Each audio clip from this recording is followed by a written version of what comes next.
قسمت از پادکست روایتگر 4 پرونده جنایی متفاوته. پرونده هایی که ویدیوهاشون درست در زمان وقوع حادثه در یوتیوب منتشر شد و ترس و هیجان رو به اوج خودش رسوند. با ما همراه باشید تا پرده از حقیقت این 4 ماجرای هولناک برداریم. پرونده اول مربوط به 4 دسامبر سال 2003. یه روز آروم توی پارک محلی آرلینگتون در ویرجینیا. پلیس در حال گشت زنیه که با یه خانواده خیلی نگران و آشفته برخورد میکنه. پرسجو میکنه که چی شده؟ چرا انقدر نگرانید؟ که اون خانواده بهش میگن که یه نفر از اهالی محل که خونش نزدیک به پارکه مدام داره از یه اسلحه گلوله‌های نورافشان شلیک میکنه و اونا ترسیدن که نکنه بزنه به سرش و اتفاق بدی برای کسی بیفته.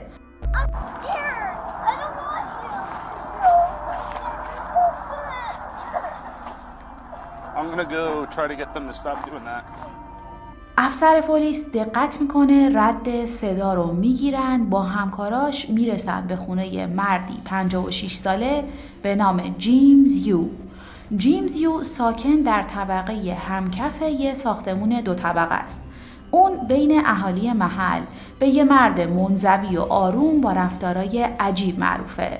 توی صفحه‌هایی که توی فضای مجازی داره، مخصوصاً در توییتر، همیشه پست‌هایی منتشر می‌کرده مبنی بر اینکه اون قربانی سوء استفاده‌هایی از طرف دولته و بارها به صورت علنی اعلام کرده که به پلیس و نیروهای دولتی کاملاً بی‌اعتماده و معتقده که همسر سابقش، FBI و حتی همسایه‌هاش قصد جون اون رو دارن.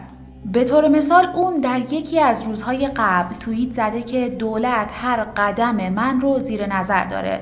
همسر سابقم با اونا همکاری میکنه و همسایه هام جاسوسن.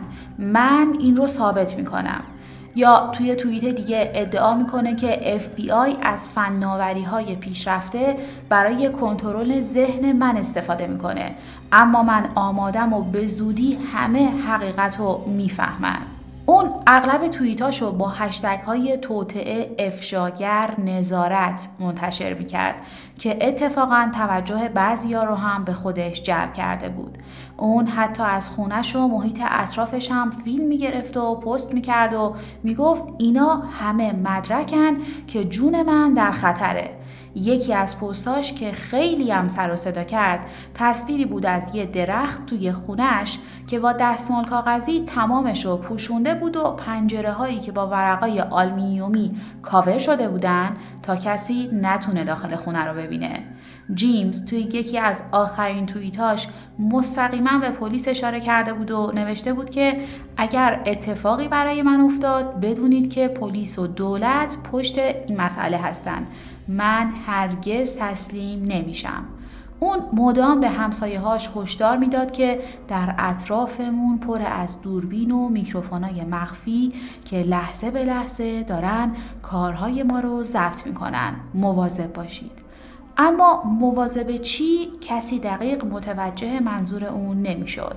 یه سریا معتقد بودن و هستن که همه کارها و پیامهای اون نشون دهنده مشکلات روانی و توهم توطئه اون بوده، در حالی که هنوز افرادی هستن که باور دارن جیمز احتمالاً در معرض یه تهدید واقعی بوده که کسی جدیش نگرفته.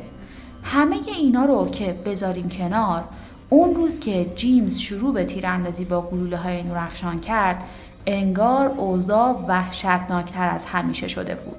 پلیس که سر رسید و اوضاع رو دید، ازش درخواست کرد که این کار رو انجام نده، ولی اون انگار که هدفش آوردن پلیس به اونجا بود. حرص و عصبانیتش بیشتر شده بود و خبری از کوتاه اومدن در کارش نبود.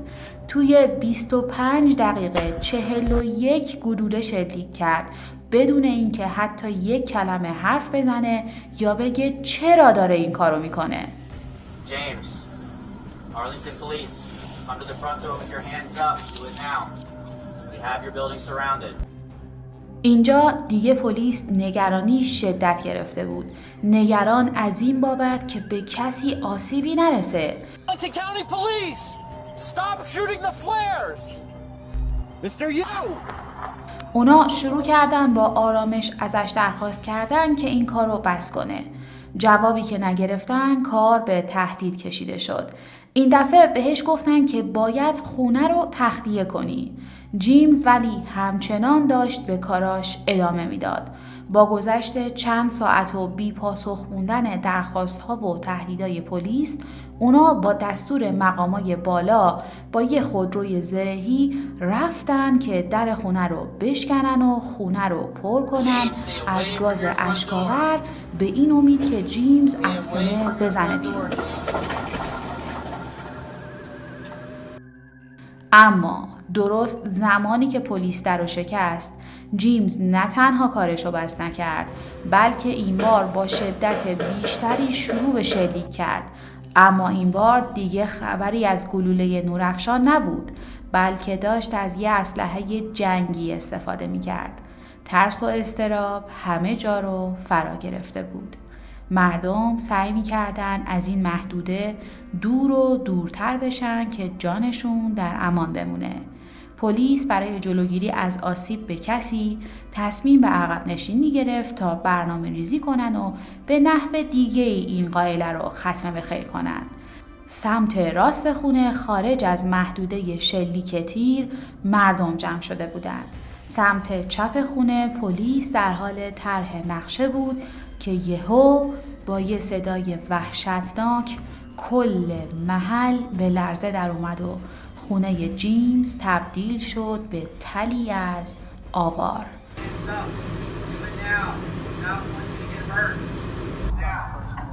Yeah.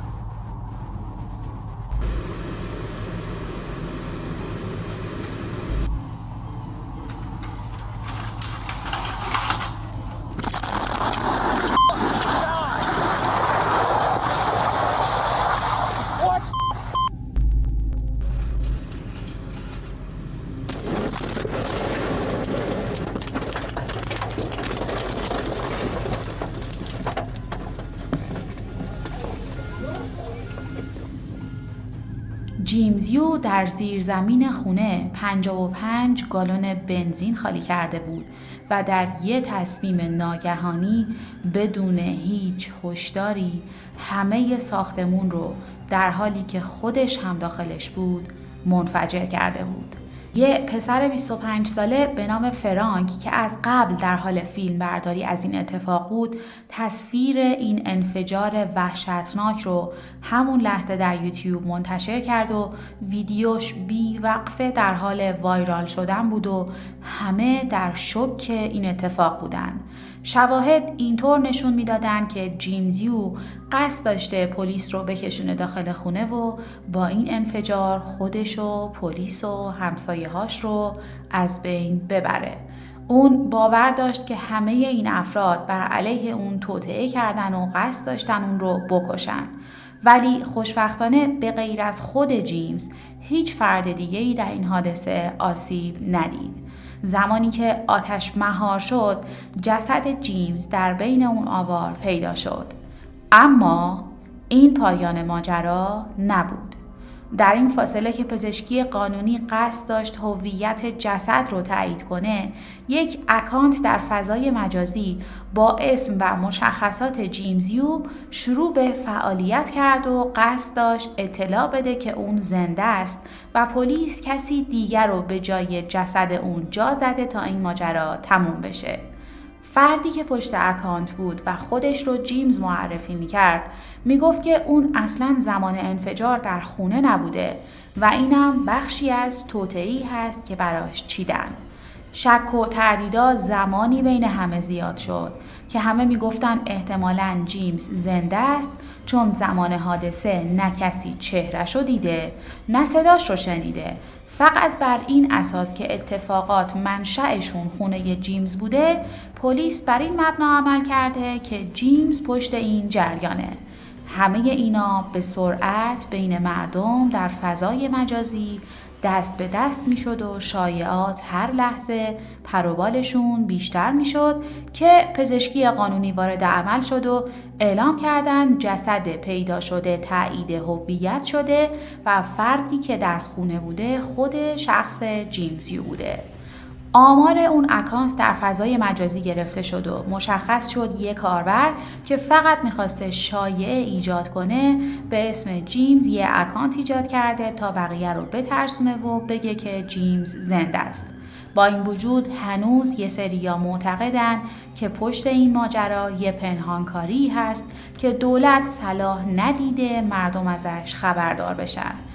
اما واقعیت نشون دهنده اینه که این اتفاقات نتیجه تنهایی و پارانویا شدید مردیه که باعث این تراژدی تاریک در فضای یوتیوب شد.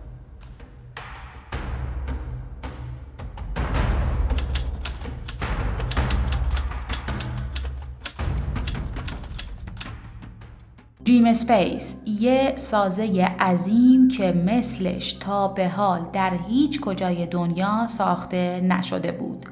2508 متر مربع مساحتش بود و هر کسی که برای بازدید میرفت داخلش حس میکرد رفته به بعد دیگه ای از این دنیا. این نمایشگاه جادویی شاهکاری از هنرمند بریتانیایی 74 ساله موریس آگیس بود. اون به خلق فضاهای سورئال و بزرگ شهرت داشت و این بار رویایی در مقیاسی فراتر از حد تصور رو به واقعیت تبدیل کرده بود. اما این رویا سرنوشتی شوم داشت. موریس آگیس به معمار دنیای خیال معروف بود. مردی که میخواست هنر رو به تجربه‌ای ملموس تبدیل کنه.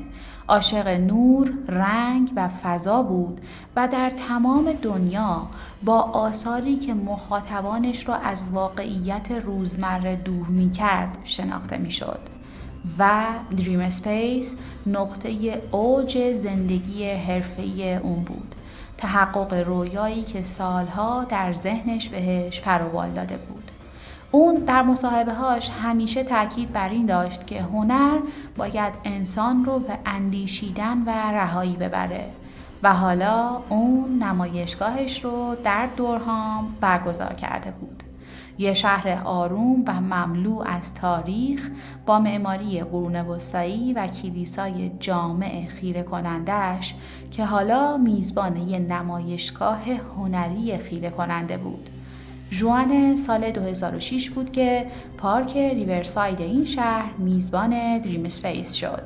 جایی که همه شهروندا منتظر بودن توش لحظه های خوبی رو تجربه کنن، غافل از این که قرار بود براشون همیشه یادآور یه کابوس باشه. 22 ژوئن 2006 یه روز گرم و آروم بود. خانواده‌های زیادی اومده بودن پارک تا یه روز شاد و سپری کنن. در این بین الیزابت کالینگر 68 ساله به همراه همسر و دختر و نوه 14 سالش هم اومده بودن پارک. وقتی که نوه الیزابت اون ساختار بادی غول‌پیکر رو دید، خیلی مشتاق شد که بره داخلش و ببینه که چه شکلیه. الیزابت اولش کمی تردید داشت، اما بعد برای اینکه نوه‌شو همراهی کنه وارد دریم اسپیس شد و دم رفتن به همسر و دخترش گفت که میخواد بره به آرامش برسه. چیزی که گفتنش از زبون اون عجیب بود. اونا رفتن و همسر الیزابت به همراه دخترش گرم صحبت بودن و چای میخوردن که یه صدای مهیبی اومد و کل اون سازه شروع به لرزیدن کرد و با باد شدیدی که شروع به وزیدن گرفته بود قلعه بادی از زمین جدا شد و رفت هوا. چیزی که بقیه داشتن به چشمشون میدیدن فراتر از وحشتناک بود. 30 نفر آدم داخل اون سازه بادی گیر کرده بودن و حالا همشون در فضا معلق بودن و با صداهای وحشتناکی به دیوارهای قلعه کوبیده می شدن. یه جوری به این ور اون ور پرتاب می شدن که انگار داخل یک گرداب گیر افتاده بودن. صدای جیغ‌های دلخراش از سر ترس همه جا رو گرفته بود. این بین یکی از افرادی که از نزدیک شاهد اتفاق بود از این صحنه ویدیو گرفت و همون موقع در یوتیوب اون رو پست کرد و در عرض چند ساعت تمام مردم دنیا خبردار شدن که چه اتفاقی رخ داده و این ویدیو تبدیل شد به یکی از دلهره آورترین ویدیوهای وایرالی تاریخ یوتیوب.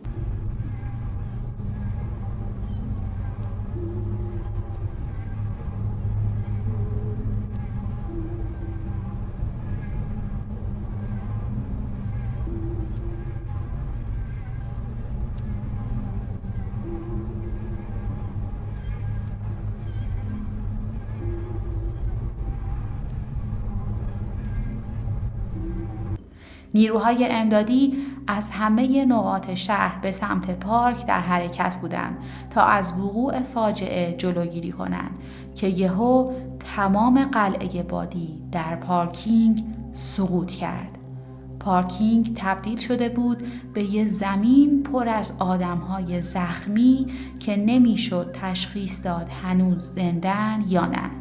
متاسفانه در این فاجعه کلر که یه مادر 38 ساله بود و همراه 2 فرزندش داخل قلعه بادی بودن جونش رو از دست داد.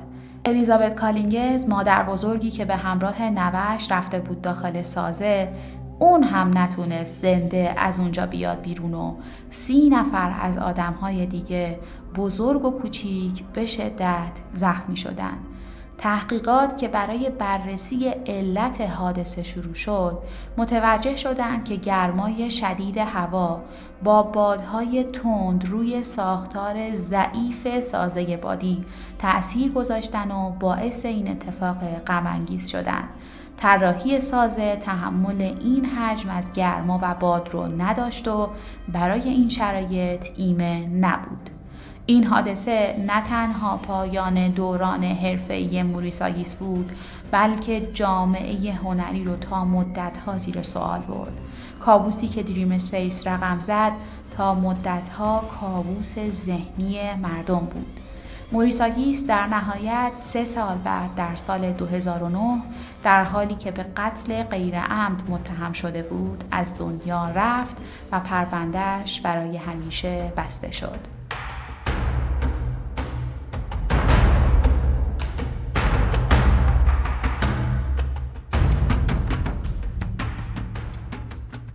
یکی از غروبای پاییزی 23 اکتبر سال 2006 یک خونه کوچک و فرسوده در حومه تارلتون آروم به نظر می رسید.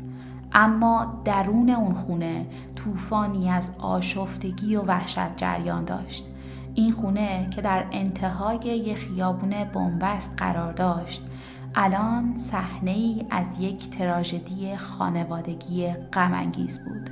وقتی پلیس ساعت 2:05 بامداد به محل رسید، زنی 31 ساله به نام الین روی زمین نشسته بود، چشماش رو به نقطه‌ای نامشخص دوخته بود و یه دوربین هم در دستاش بود.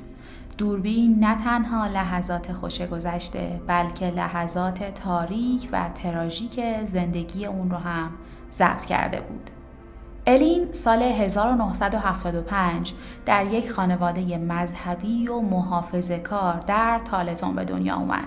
پدرش کشیش کلیسای محلی مردی سختگیر و بیرحم بود. اون معتقد بود که خداوند از طریق انضباط سخت راه درست رو به فرزندان ما نشون میده. مادر الین زنی مهربان اما منفعل تسلیم رفتارهای بیرحمانه شوهرش بود. الین از کودکی شاهد دعواها، سرکوبا و تنبیه‌های شدیدی بود که همیشه بر خونشون سایه انداخته بود. شبها الین در تخت کوچیکش از صدای فریادای پدرش بر سر مادرش می‌لرزید.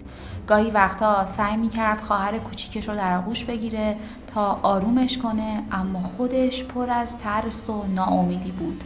این خونه جایی برای امنیت نبود. با گذر سالها الین یاد گرفت که فقط سکوت کنه. اون یاد گرفت که احساساتش رو دفن کنه و در ظاهر دختری مطیع و آروم باشه. اما این سکوت بذر مشکلات روانی رو در اون کاشت. سال 1994 زمانی که الین 19 سال داشت، توی یه مهمونی کلیسا با لئوناردو کمپین آشنا شد. لئوناردو مردی خوش‌برخورد و کاریزماتیک، درست همون کسی بود که الین فکر میکرد میتونه اون رو از زندگی تاریکش نجات بده. اون به الین وعده داد که با عشق و مهربونی زندگی جدیدی براش میسازه. اونا در کمتر از 1 سال با هم ازدواج کردن. اما خیلی زود نقاب لئوناردو افتاد. اون یه مرد پرخاشگر و کنترلگر بود. لئوناردو برخلاف ظاهر اجتماعیش توی خونه هیولایی بود که با کلمات تحقیرآمیز و خشونت فیزیکی زندگی الین رو به جهنم تبدیل کرده بود. الین با وجود همه این مشکلات 2 دختر زیبا به دنیا آورد، سرنا و سوفیا. سرنا با موهای طلایی و خنده‌های شادش نور زندگی مادرش بود. سوفیا یه نوزاد آروم و معصوم بود که نماد امید برای الین بود. اما این امید با خشونت‌های لئوناردو و جنگ‌های حقوقی برای حضانت بچه‌ها به تدریج رنگ می‌باخت. لئوناردو که به جرم خشونت خونگی محکوم شده بود، برای 1 سال از دیدن بچه‌ها منع شد. اما این حکم نتونست تهدیدها و آزارهاش رو متوقف کنه. اون از طریق تماس‌های تلفنی و پیام‌های تهدیدآمیز سایه ترس رو روی زندگی الین همچنان حفظ کرد. سال 2005 روانشناسا تشخیص دادن که الین از افسردگی شدید، اضطراب و اختلال استرس پس از سانحه رنج میبره. اون به کابوس‌های شبانه، اوهام و افکار پارانوید دچار شده بود. این وضعیت با فشارهای حقوقی و تهدیدهای لئوناردو روز به روز بدتر میشد. الین باور داشت که سایه‌هایی در شب اون رو تعقیب میکنن. اون مطمئن بود که بیگانگان فضایی قصد دارن بچه‌هاشو ازش بگیرن. این توهمات که به مرور زمان قوی تر می شدن، مسیر زندگی اون رو به سمت فاجعه‌ای وحشتناک هدایت می کردن. لئوناردو هم از مشکلات روانی رنج می برد. اون توی دوران کودکیش قربانی خشونت خانگی بود. هیچ وقت هم به دنبال درمان نرفته بود. این مشکلات اون رو به مردی بی‌ثبات و خطرناک تبدیل کرده بودن. ژوئن سال 2006 الین یه دوربین خرید و فیلمایی که از خودش و بچه‌ها می‌گرفت و در کانال یوتیوبش با بقیه به اشتراک گذاشت. اون دوربین اولش یه وسیله‌ای برای ثبت لحظات خوش خانواده بود، اما کم کم که میگذشت به یه ابزاری برای بازتاب ترس‌ها و اضطراب‌های الین تبدیل شده بود. توی یکی از ویدیوها سرنا در حال بازی با دوچرخه‌ایه که مادرش برای کادوی تولد 3 سالگیش براش خریده. در پس زمینه صدای فریادای لئوناردو هم شنیده میشه. Hi Serena, it's August 8th, 2006. Happy birthday to you. Happy birthday to you. What is it? توی یه ویدیوی دیگه الین رو به دوربین میگه فقط میخواستم از دخترام مراقبت کنم. حالا دیگه نمیدونم باید چی کار کنم. چند روز قبل از حادثه الین شروع به ضبط پیام‌های خداحافظی کرد.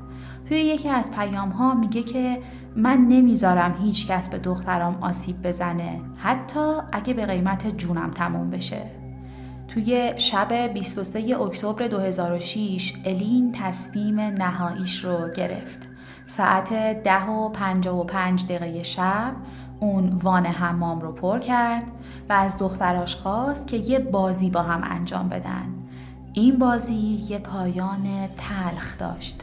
ساعت 11:40 الین دختراشو توی تختشون گذاشت، دستهای کوچیکشون رو در هم قفل کرد و نشست کنارشون و با یه لحن آروم گفت حالا دیگه در امانید.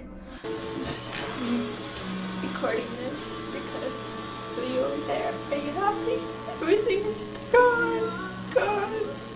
You wouldn't give peace.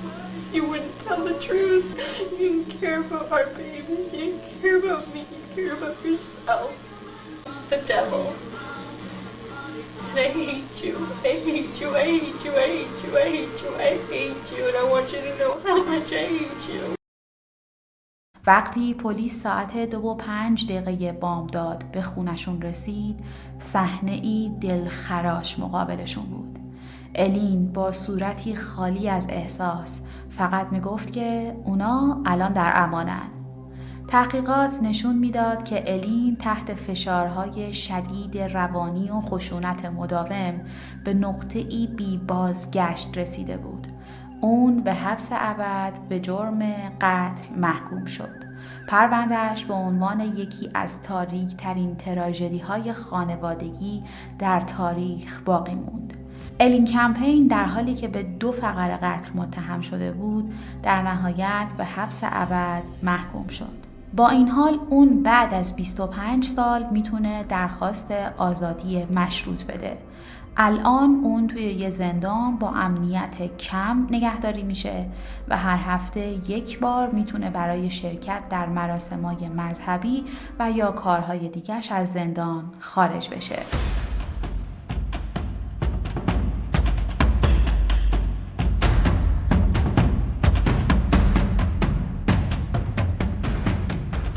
این پرونده مربوط به یک حمله وحشتناکه.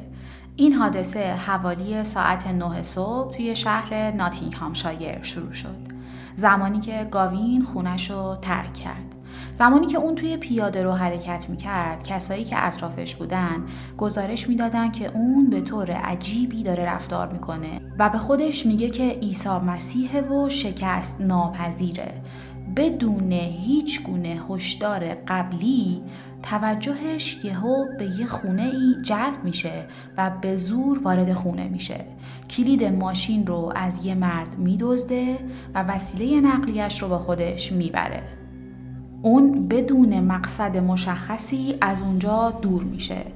توی اون خودرو صاحب خودرو 2 تا دوربین نصب کرده بود. یه دوربین داشکم که حوادث توی خیابون رو ضبط میکرد و دوربین دیگه داخل خودرو رو پوشش میداد و ما از طریق اون میتونیم که تصاویر گاوین رو در لحظه وقوع حادثه ببینیم.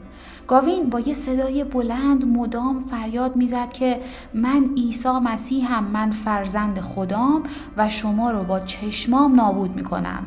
من به هیچ چیز نیاز ندارم. همتون بیاین با هم بریم.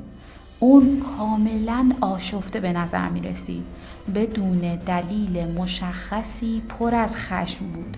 آینه بغل و کند، شروع به فریاد زدن کرد، تهدید می کرد همه رو و ناسزا سر می داد. بدون اینکه به هیچ شخص خاصی اشاره بکنه و مدام داد میزد که من عیسی مسیحم، من فرزند خدام و شما رو نابود میکنم.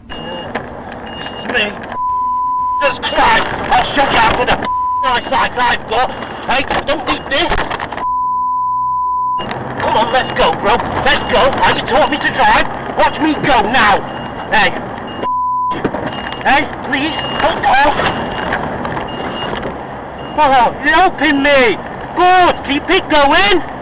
'Cause it's Good Friday, and you know what? You up getting rid of all the crappers. Let's go, let's go. I'm enraged. توی یه لحظه گاوین با سرعت تمام ماشین رو میکوبه به دیوار خونه‌ای که از آجر ساخته شده و برخوردش ویرانگره. اما به طرز عجیبی گاوین نه تنها زنده میمونه بلکه هیچ آسیب و خراشی هم نمیبینه و کاملا سالم از ماشین میاد بیرون. اون از خرابه ها میاد بیرون و بلافاصله توجهش به یه زنی که در حال رانندگی بوده جلب میشه. اون به سرعت وارد ماشین زن میشه، پشت فرمون میشینه و دوباره این رانندگی دیوونه‌وار رو ادامه میده تا اینکه دوباره تصادف میکنه و مثل تصادف اول زنده میمونه و هیچ آسیبی نمیبینه و سالم از ماشین میاد بیرون. بعد از اون توجهش به یه خونه دیگه جلب میشه و در تلاشه که ماشین سومو از اونجا بدزده. یه تیکه بتونی برمیداره، شروع به شکستن در خونه میکنه. در حین این کار دستش آسیب میبینه، اما در نهایت وارد خونه ای میشه که در اون یه مادر و 2 کودک داشتن زندگی میکردن. یکی از بچه ها 5 ساله بود و بچه دیگه حتی 1 سال هم نداشت. گاوین به خانواده وحشت زده نزدیک میشه، فریاد میزنه و از مادر خانواده میخواد تا کلیدهای ماشینش رو ازش تحویل بگیره و مدام داد میزنه که من عیسی مسیحم. بعد میره سمت تک تک اعضای خانواده، با دست زخمیش صلیب‌هایی روی پیشونیشون با خون میکشه و با خودروی سوم که دزدیده از اونجا راهی خیابون میشه. گاوین دوباره به طور دیوانه‌واری شروع به رانندگی میکنه. این بار حتی خطرناکتر از قبل. اون با سرعت به یه دیوار آجری دیگه برخورد میکنه، بعد میزنه به یه ماشین پلیس. یهو نگاهش میفته به یه عابر پیاده، به شدت عصبانی میشه و محکم ماشین رو میکوبونه به اون مرد و به شدت مجروحش میکنه. بعد خودش از ماشین میاد بیرون، مرد رو تکون میده و فریاد میزنه که من اونو کشتم، من شیطان رو کشتم. چند دقیقه بعد خودروش رو میکوبه به یه خونه دیگه، اما این بار پلیس بهش نزدیکه. پلیس در نهایت میتونه این رانندگی آشفته و وحشتناک گاوین رو متوقف کنه.